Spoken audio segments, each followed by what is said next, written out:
Trips that you plan for the next whole week. Been too long for a Hey y'all, what's up? Welcome back to my channel. We are right back at it like a crack at it. Okay, I'm trying to knock out these videos today. We're gonna be talking about Toya and Tiny, the family hustle. I know I've been off for like a couple of episodes, but every time I tried to review this, something popped up and I just couldn't. So now I'm trying to get back in the routine of this season. You know, talk about it, get into it. The last couple of episodes, Tommy wasn't acting right. He was Can't Get Right, Boss. For all those who know that reference from Life with Martin Lawrence and Eddie Murphy, that's one of my movies. But Tommy just couldn't get right, boss. He was acting like a spoiled brat. He was talking to Toya any kind of way, and I just did not like watching her kind of get that. And he wasn't really giving her a reason why he had this funky ass attitude with her. Like, I didn't like it. But they seem to finally get it together this episode. But let's not waste no time. Let's get into it. So we open up actually with Tommy, his big-headed ass, and Red with his fine, high yellow self. It's something about Red. I just like a dude that's like kind of real laid back, kind of chill. You can tell like there's a little bit of crazy in him, but it takes a while for it to come back. Like, that's Red. But, you know, they're working out, and, you know, he kind of asks Tommy how things are going, and he admits that, you know, I was acting a little foul. You know, I got my feelings after the therapy session, and he took it out on Toya.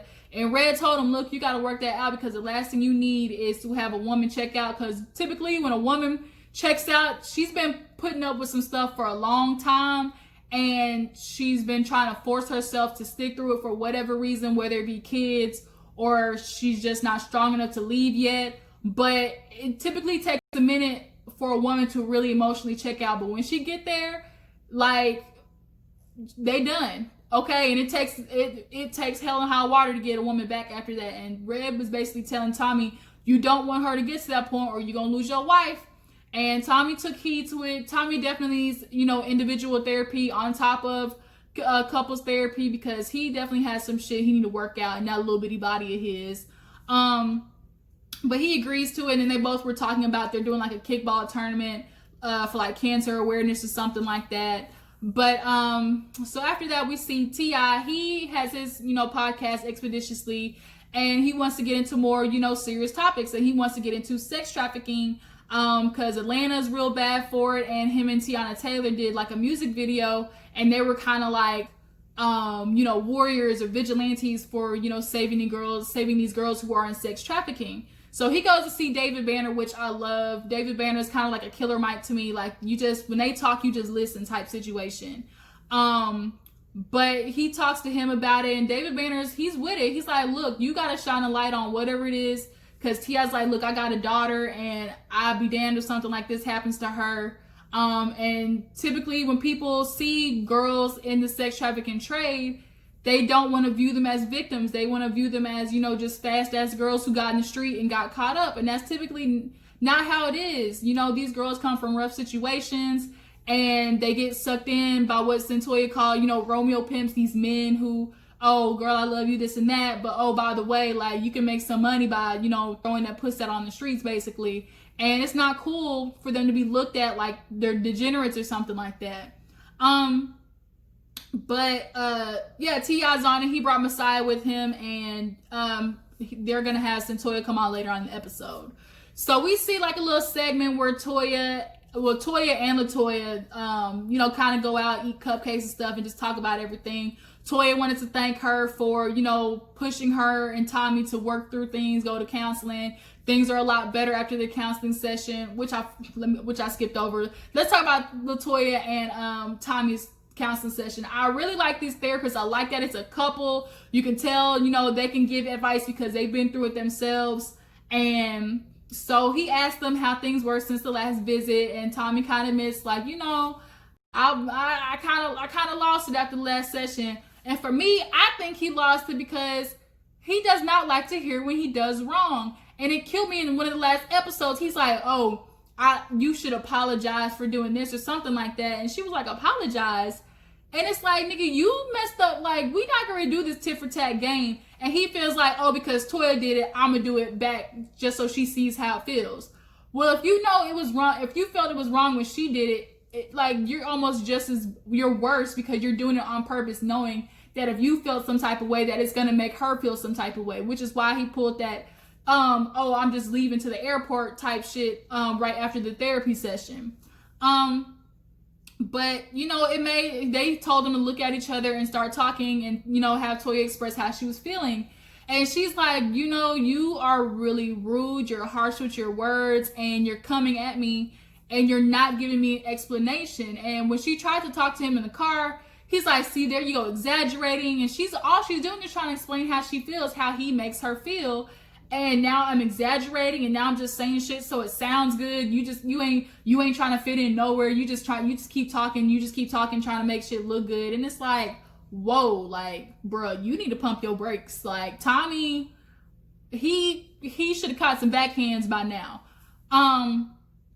But she's crying, and Tommy's like, oh my God, like, he finally admits, like, I need to do better. I need to listen to her. I need to make her feel heard.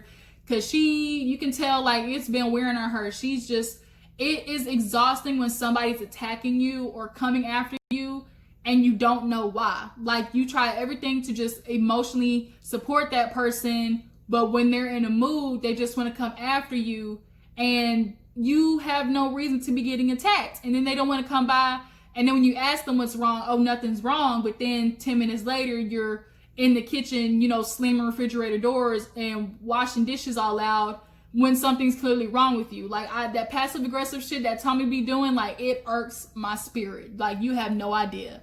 But Tommy finally gets it, and he, promises we gonna be Team Walker, baby, nobody's gonna break this thing. The therapist had to tell him, look, if we gonna Team Walker, then really be Team Walker. You gotta, work for it with her, not against her. And they get up, and they're supposed to do like this long minute hug so they can connect. Tommy, being a man as usual, starts putting his hands on the ass cheeks. It reminded me of that scene from ATL when that dude, when Esquire was hugging with Big Booty Judy and he had his hands down there. That's exactly what it reminded me of. But it was a cute little, like, funny thing that they did. And finally, they're kind of back in a better groove. But they're doing a kickball tournament, and everybody goes to the kickball tournament, and it's really fun. I love seeing Eris kick the ball. It was super cute. The Toya's team won, the pink team won. They came back and beat that ass, and Toya noticed how good, Tommy and LaToya were doing. They were hugging. She's like, man, my baby look fine, running and kicking that ball. They're just in a better groove. You can tell, like, counseling definitely helped. And Tommy agreed, like, man, we were kind of in a rough spot and we weren't gonna be able to get through this on our own. Like, he agrees that it was definitely good for them. I love seeing that little kickball tournament. But then we move on to King, his little spoiled hot yellow ass, and that goddamn cauliflower hair dude that he has. Don't it look like cauliflower? I'm telling you, look at his hair and look at a picture of cauliflower, and this shit look exactly the same. But they go to Chattanooga because he's trying to convince his dad he can fill out this arena with 300 people, and he's just trying to find his demographic, where his followers are at and stuff like that. So Tiny, she's trying to help him win this bet because she loves Baby and King. And T.I. calls on the way, and she's trying to lie to him. He like, where y'all going? She like, I don't know. We going to the movies. I'm just playing. We going to the movies. I said, bitch, you gotta lie. Come on now, you gonna have to lie better than that. She said, he caught me off guard. But they make it to Chattanooga. These promoters were like, yeah, we were here with your dad one time, and now we want to fill it back up with you. They go on the air. King's talking all that hot shit like, oh, I'm sorry, Mom, but it's my time now. They might be legends, but King coming through. It's just Tiny was like, nigga, I just got off tour selling $40 million. Don't fool yourself now. Like, King, don't fool yourself. I actually, if you ask me, Damani, he's not on here as much as I realize that now that I think about it. Damani's not on here. I wonder what he's doing. But Damani has good music. He's very reminiscent of a J. Cole type. He isn't doing the typical, like NBA, whatever his name is, young boy, like all those stupid ass niggas trying to rap, mumble rap. Like, Damani looks like he got it in him to, go far. King, on the other hand, he looked like he's gonna be the Skinny from the 9 type, just all those just crazy ass rappers like NBA Youngboy and freaking Lil Baby and just all those weird ass names, like just a whole bunch of them. YB, and like he's gonna be those type of niggas. But nonetheless, they have a little meet and greet, and Tiny's trying to keep this a secret from T.I., but he's like, he heard about it before the kickball game. He's like, girl, like, if you're gonna want it to be a secret, you gotta tell King to stay off of the internet. Like, everybody's recording him and, you know, saying hi and taking pictures, and they post on the internet. Duh, T.I.'s gonna find out. But it was a good little turnout for, you know, for King. He was signing autographs, doing the nice thing. I hope he stays like that. I hope he, you know, doesn't. He's going to be such an asshole, because he has that personality where he makes a joke out of everything, and when it's time to be serious, he knows how to like flip. Like, King is going to be so much trouble, and King is going to be the guy that T.I. previously was, and the type of guy that he's going to want to keep away from his daughters, which is super ironic, because you want to be forcing your daughters to be a certain way, so much so you taking them to the OBGYN, but you're not, you know, expecting the same from your sons, to be respectful men and to treat, you know, women the way your daughter would want to be treated. Like, that's the only problem I got with T.I. when it comes to that whole situation, because he's super sexist and be trying to act like he not. But nonetheless, they make it to Chattanooga and got a little crowd or whatever. King kind of got some fans. But yeah, after that, Toya, that's when Toya went to the cupcake shop with LaToya. Well, they both LaToyas actually, and you know, she thanked her about the therapy session. Then she kind of talks about her mom. She needs to go talk to her mom about everything, how she showed up turned at the family, you know, housewarming party. Her mama was loose as a goose. Her mama was 3 sheets to the wind. Her mama was geek to the gods. Whatever name you want to call it, her mama was there, because she's still stuck on how that man did her dirty, having all these 21 kids, and they got 6 kids together from my understanding. So he probably put her through some shit. Like, he was a Rolling Stone, and he probably was a part of all that drug stuff too. Like, you can tell, like, the mama been through some shit. But Toya ends up going to Expeditiously and, you know, talking to T.I. You know, they discuss everything, how, you know, she got out, how at 16, you know, she really thought she was gonna be spending life in prison. There was no way she should have been tried as an adult. That was stupid, but, you know, our judicial system is ass. And, you know, T.I. is just hoping that, you know, he'll be able to spread the word for her even more. And I appreciate seeing Toya on there. I think that was her husband that was on air with her too. And we'll possibly, you know, maybe see, you know, a fundraiser or something from T.I. and her. I don't know. We'll just see how it goes with Toya and her progress after leaving. I could have sworn there was like a Netflix special or something like that they did on Toya. And I haven't tuned into it, but I'll probably watch it. Oh, but on Netflix though, they released that Jeffrey Epstein docuseries, and bitch, if you ain't watched it, you need to watch it. Like, I already thought Jeffrey Epstein got off, like, there was no way he committed suicide, and especially after seeing this, that nigga got. I'm telling y'all, somebody came for his ass. Firstly, how do you commit suicide in a suicide watch prison? Explain that shit to me. Explain how you was put on suicide watch. That means they're watching you with the cameras, and then you commit suicide. How that happen? How, Sway? How? Make it make sense. That's like saying a fish drowned. What the fuck? Like, I'm just lost. I just can't.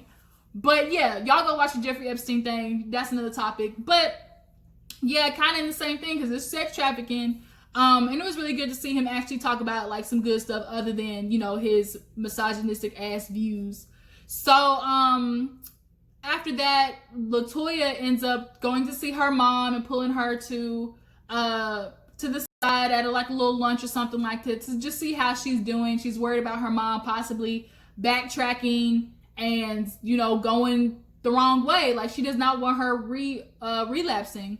And she's talking to her mom, like, you know, why did you turn?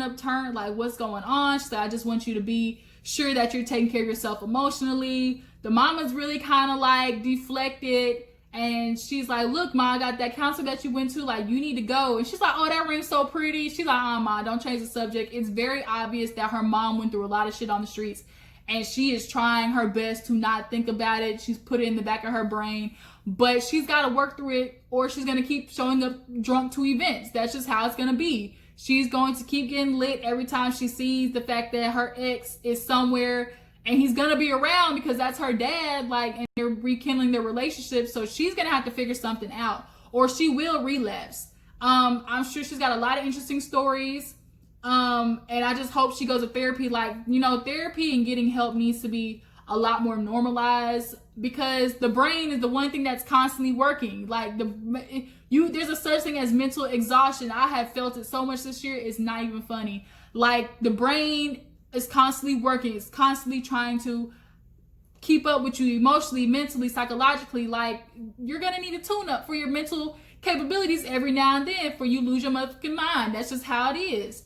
So basically Toya was telling her, look, you don't always have to try to be strong. Like, you know, it's okay to admit like when something's going on, because she's like, because I can see in you that, you know, you're trying to be okay, and you know that's not what it is. Like, mom, don't be afraid to ask for help, basically. So yeah, that was the episode of T.I. and Tiny. It wasn't too much, just a little yang, and I wanted to come and talk to y'all about it so I can get back on schedule. We'll talk about T.I. and Tiny. I guess next week is when stuff gets a lot more serious.